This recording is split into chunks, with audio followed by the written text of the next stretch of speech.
इस बिनसर महादेव की भूमि पर, इस पीठचेड़ की भूमि पर, इस वीर चंद्र सिंह गढ़वाली जी की जन्मस्थली पर, इस सीमांत क्षेत्र में जितनी अपार संभावनाएं, उन संभावनाओं को ध्यान में रखते हुए माननीय प्रधानमंत्री जी ने 5 नवंबर 2021 को बाबा केदार के प्रांगण से कहा था, केदार बाबा की भूमि से कहा था कि ये 21वीं सदी का तीसरा दशक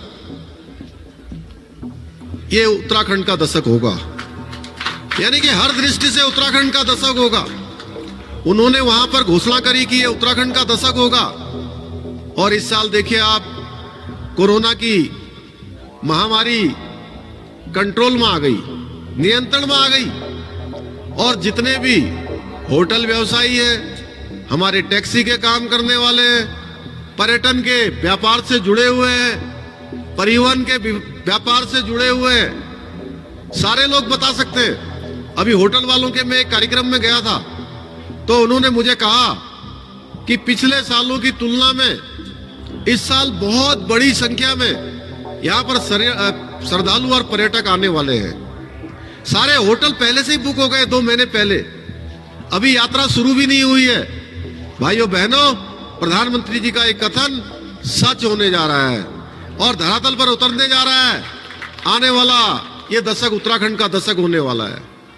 हम सब लोगों ने भी, जितने भी संकल्प हमने इस चुनाव में आप सबके सामने लिए हैं, उनके बारे में, बहुत सारे के बारे में अभी डॉक्टर धन सिंह रावत जी ने आपके सामने बहुत सारी बातें रखी हैं। यहाँ के अस्पताल का उच्चीकरण करने, आने वाले समय में अन्य सुविधाएं देने वाले, बच्चे के पैदा होने पर उसको ले जाने और लाने की व्यवस्था भी सरकार के द्वारा की जा रही है। अनेकों काम मैं देख रहा था कि अभी कुछ लोग कह रहे थे कि अभी शुरू होने, आप लोग इंतजार करिए। आप निश्चित रूप से मानिए कि जो भी हमने घोषणाएं करी है वो केवल हमारी घोषणा नहीं है, वो हमारे संकल्प है, और संकल्प में कभी कोई विकल्प नहीं होता है, हम उसको पूरा करेंगे। भाइयों बहनों, हमने संकल्प लिया था 12 फरवरी 2022 को, चुनाव से ठीक 2 दिन पहले मैंने उत्तराखंड की जयतुल्य जनता के सामने ये कहा था कि हम उत्तराखंड के अंदर नई सरकार के गठन होते ही, नई सरकार के शपथ ग्रहण होते ही, हम उत्तराखंड के अंदर समान नागरिक संहिता का कानून लाएंगे, जिसके लिए पूरे देश के अंदर लगातार मांग उठती रही है। हमने कहा था उसमें कि उत्तराखंड हमारा देवभूमि है, उत्तराखंड हमारा सैनिक बाहुल्य प्रदेश है। प्रत्येक परिवार से यहाँ सेना के अंदर कोई ना कोई काम करता है, किसी का बेटा काम करता है, किसी की बेटी काम करती है, किसी का भतीजा काम करता है, किसी के चाचा काम करते हैं, किसी के ताऊ काम करते हैं, किसी के मामा काम करते हैं, किसी के भांजे काम करते हैं। अगर हम पूरे पहाड़ का, पूरे हमारे उत्तराखंड का अगर हिसाब जोड़ेंगे तो शायद कोई ऐसा परिवार होगा जिसके परिवार का सेना या अर्धसेना बलों के अर्धसेना से संबंध नहीं होगा। हर परिवार से कोई न कोई जुड़ा हुआ है। हमारा एक धर्म और संस्कृति का एक केंद्र है, अध्यात्म का केंद्र है। हमारे यहाँ की प्राकृतिक संपदाएं हैं। यहाँ पर कितना, अभी धन सिंह जी बता रहे थे, आलू की फसल यहाँ पर होती है बहुत ज्यादा, यहाँ सेब की फसल होती है। एक अलग प्रकार का हमारा यहाँ का भौगोलिक सौंदर्य है, प्राकृतिक सौंदर्य है।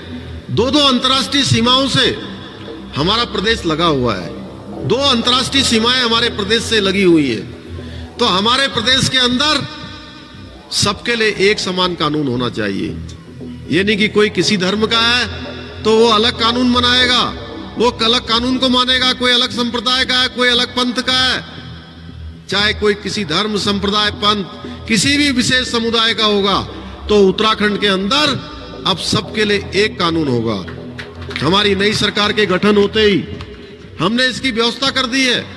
पहले हमारी मंत्रिमंडल की जो पहली बैठक हुई है, उस बैठक में हमने निर्णय ले लिया है, उसके लिए हम कमेटी बनाने जा रहे हैं, एक उच्च स्तरीय कमेटी भाइयों बहनों, जिसकी मांग देश के अंदर लंबे समय से उठती रही है।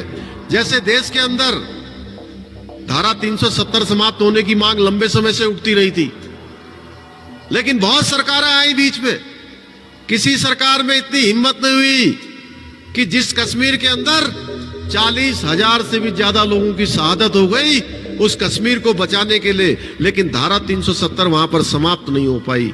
इस काम को भी अगर किसी ने किया है, धारा 370 कश्मीर के अंदर समाप्त करने का काम हमारे देश के यशस्वी प्रधानमंत्री नरेंद्र मोदी जी के नेतृत्व में हुआ है। उस देश, उस प्रदेश, उसमें भी कश्मीर भी अब पूरी तरह से जो धारा 370 के कारण से कानूनी अड़चनें थी, वैधानिक परेशानियां थी, वो सारी की सारी दूर हो गई है। भाइयों बहनों, इसी प्रकार से कानून जब लागू हो जाएगा तो उत्तराखंड के अंदर सबके लिए एक समान कानून लागू हो जाएगा। और हमने ये भी अपेक्षा करी है कि हम उत्तराखंड के अंदर इस प्रकार का कानून लागू कर रहे हैं, ये कानून पूरे देश के अंदर लागू होना चाहिए। पूरे देश के अन्य राज्य भी इस कानून को लागू करें, जिस कानून की मांग लंबे समय से होती रही है। इसके साथ साथ अभी धन सिंह जी कह रहे थे, भाइयों बहनों, हमारे यहाँ तीर्थ स्थल है, देवभूमि है पूरी उत्तराखंड। इस उत्तराखंड के अंदर देश के विभिन्न विभिन्न कोनों से लोग आ जाते हैं, उनकी कोई पहचान भी नहीं होती है। कोई आकर कहीं पर बस जाते हैं, कभी कोई बड़ी वारदात करते हैं, कोई आपराधिक घटना करते हैं, कोई ऐसी घटना करते हैं जिससे समाज में अशांति फैल जाती है, कानून व्यवस्था भंग हो जाती है। हमने तय किया है कि उत्तराखंड के अंदर अब जो भी आएगा हम उसके लिए एक वेरिफिकेशन ड्राइव चलाएंगे, जांच सघन अभियान चलाएंगे। हमारे प्रदेश के अंदर सघन अभियान चलेगा।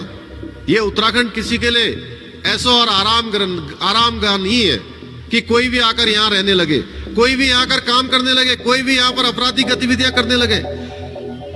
ऐसे तमाम काम हम करने वाले हैं।